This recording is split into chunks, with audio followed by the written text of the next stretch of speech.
Melania Trump has been warned she could be next in line to be brutally roasted by South Park. Includes his wife, Melania. The headline in today's New York Times, Melania Trump avoids the courtroom, but is said to share her husband's anger. More now. Good. Let your shoulders soften. Let your jaw relax. Now gentle pressure on the hips as your partner exhales. Good. And breathe. This is so boring. 2, 3, 4. How about you shut up and do your job? Come on, see? South Park just leaked to destroy Melania Trump, and it's rough. October 15th was the day chaos returned. Season 28 dropped like a grenade, following last season's madness where Trump literally had a baby with Satan. Yeah, the former president fathering the Antichrist. Even if I wanted to help you, sir, I have no idea how to perform an abortion on the offspring of Satan. To do that, you need some kind of expert on the Antichrist. And now the leaks say Melania's next, the icy First Lady of Silence, finally getting scorched. South Park isn't mocking anymore. It's annihilating. And this time, the target wears diamonds. How about you shut up and do your job? Come on, see? How about we just go home and we haven't had sex in forever? That's because it's bad for the baby. Yeah, but the baby, this is stupid. Did you just say the baby? The internet practically lost its mind the second the alleged script titled First Lady Fallout dropped on Reddit and 4chan. Every forum thread looked like a digital bonfire. Fans were calling it the most savage takedown since the Kanye arc, and honestly, that's saying something. Access Hollywood even confirmed that instead of 10 episodes, the season's been trimmed down to 5, but each one looks like it's been dipped in acid. The premiere alone pulled 7.8 million streams across platforms within 48 hours, and everyone's talking about the same thing. South Park just leaked a psychological nuke aimed straight at Trump's household. The show paints Melania as the icy queen of silent endorsement, a woman who smiles while everything burns around her. Meanwhile, Trump gets dragged like never before. The man who turned chaos into a career is now being mocked as a chaos goblin who literally cheated on his wife with Satan. South Park didn't just go dark, they went biblical. And the best part, they made it poetic. The entire intro sets up a meltdown so absurd, so brutally funny, that it actually feels like therapy for everyone who's ever been tired of their circus act. Do you feel like you're in a different space now than you were 8 years ago? I feel I was always me the first time as well. Then we move right into the meltdown in the White House.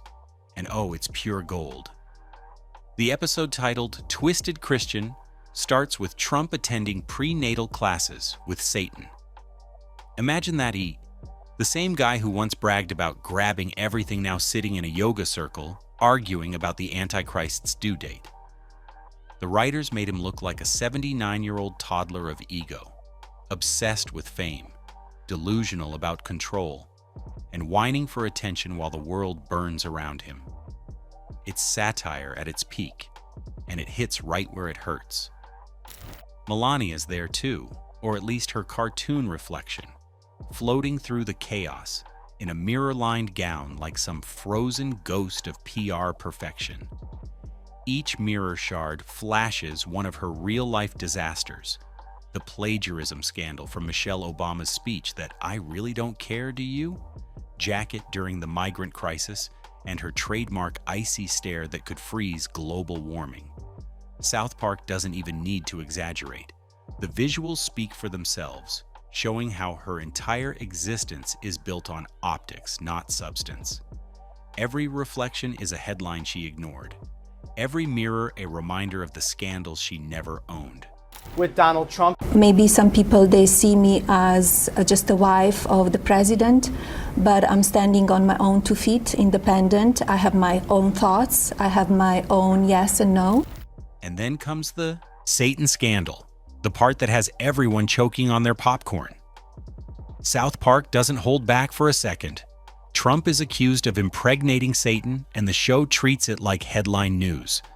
They roast the hypocrisy of the self-proclaimed evangelical savior, who somehow ends up in prenatal classes with Lucifer's baby mama. It's the most grotesque, hilarious, an accurate metaphor for moral decay and power I've seen on television. Trump isn't portrayed as evil genius material. He's a buffoon who sold his faith, ethics, and even his last brain cell for control. J.D. Vance even makes an appearance as the senator who suddenly wants to abort Satan's baby, because apparently, political morality in South Park collapses faster than his poll numbers. It's hypocrisy on steroids. Every line drips with sarcasm aimed right at the people who preach virtue and live in vice. You can't tell if you're watching a cartoon or CNN. Who in a previous episode also revealed he had been trying to end Satan's pregnancy, mentions to the president that though abortion clinics have been closed by the administration, one still remains open. We just shut down another abortion clinic. Oh, yeah, great. That's great. Yes, boss. You've made other Christians so happy. Meanwhile, Melania's reaction? Oh, she's breaking down, but not the emotional kind. South Park shows her smashing mirrors, whispering to herself, "I stood still while he burned the world." It's dark, dramatic, and the most emotion she's ever been given, even if it's animated. She's portrayed as a woman finally realizing that being silent while your husband makes out with Satan probably wasn't the best brand strategy. The writers take her cold perfection and rip it to shreds piece by piece until she's left as nothing but the reflection of her own denial. Own yes and no. I don't always agree what my husband is saying or doing, and that's okay. Are you able to tell him when you disagree? I gave him my advice, and sometimes he listens, sometimes he doesn't. Trey Parker and Matt Stone didn't just roast Melania this time, they turned her into a museum exhibit of hypocrisy. South Park dissects her like a luxury autopsy, cold, robotic, and PR perfect, the woman who's been smiling through political hell like it's Fashion Week. The whole segment feels like they're saying, you can polish a mannequin all you want, it's still hollow inside. Flashbacks show up one after another, parodying her 2016 RNC plagiarism of Michelle Obama's speech. And guess who's reading her lines? Cartman, standing at a podium with a fake accent saying, "Your word is your bond," while burping between sentences. The crowd in the episode cheers like it's the real convention, and it's brutal. You can almost hear Parker and Stone whisper, "If you can't write your own speech, don't run your own country club." Your leadership is truly beyond anything we have ever had in this country. And you do not have a small penis. Ah, thanks. And then there's that cursed jacket. "I really don't care, do you?" becomes the slogan of the entire episode. South Park doesn't treat it as a mistake. They treat it as her motto. The jacket becomes a literal banner of apathy, waving behind her every time something awful happens. When the White House melts, when kids cry, when chaos reigns, there it is, fluttering proudly in the smoke. The show even zooms in on it like it's a national flag. It's so on the nose, it's genius. They turn her indifference into a religion. By mid-episode, she's officially rebranded as the Silent Apocalypse, the final boss of polished decay. Not loud, not cruel, just elegantly detached while the world burns around her. Then the story flips to the Vance Teal subplot, which feels like a tech fever dream on steroids. Peter Thiel storms in like a Silicon Valley exorcist, armed with servers, drones, and facial recognition scanners. He's convinced that the Antichrist is hiding somewhere in South Park Elementary. So naturally, he does what every billionaire does, starts spying on kids. He downloads all their personal data and feeds it into an AI system to detect demonic energy. It's absurd, but it's also painfully accurate. The man looks like he's baptizing algorithms. Jesus literally shows up and tells him, "Privacy died for your sins." And the line lands like a thunderbolt. To stop the Antichrist. At one point, Teal and Vance have an exchange about Trump and Satan's situation, as Vance appears to reveal his ambitions in taking over the presidency. Sorry, boss. I did not know Satan was sleeping. Yeah, that's all. Thiel's $15 million connection to J.D. Vance gets dragged right after. South Park flat out mocks the moment Vance promises full data access once he becomes president. It's one of those moments that sounds insane, until you remember it's basically true. The writers use that to show how political ambition and tech greed are two sides of the same possessed coin. And then comes the town's weirdest trend, the 67 meme. Every kid starts flashing a 67 hand sign every 67 seconds. Thiel freaks out, declaring it proof of possession. Parents panic. Schools go on lockdown, and the AI starts reading Bible verses. It's satire perfection. Downloaded all the students' information and loaded them into an AI face detection program so the school's security cameras can watch their every move. Now look.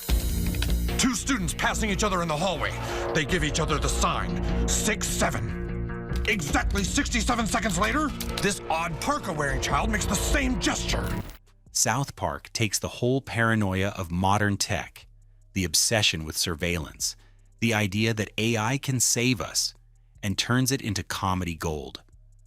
By the time Thiel starts scanning classrooms, everyone looks possessed, including himself. It's like watching Mark Zuckerberg play Ghostbusters.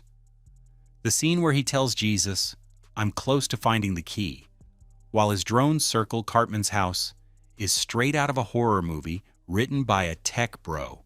And of course, it ends with him taking Cartman to Washington, D.C., convinced the kid holds the code to stop Armageddon. Nothing screams 2025 America like a billionaire trying to debug the apocalypse through a schoolboy. It's the ultimate symbol of faith outsourced to machines. And just when you think South Park can't top itself, it hits the gas with the finale. The Fashion Week in Hell sequence is the grandest insult imaginable.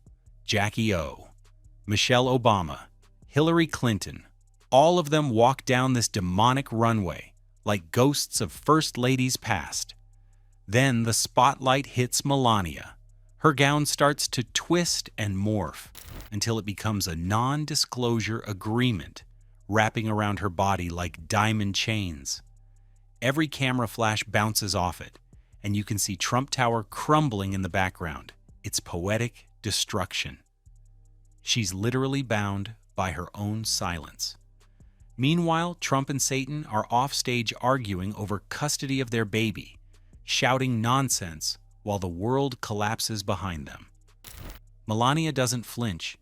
She just walks away, her final jacket reading the same haunting words, "I really don't care." That's her curtain call. The crowd gasps, the lights dim, and South Park drops the hammer. Critics are already calling it the Demolition in Diamonds, a savage masterpiece about how silence can be more dangerous than chaos.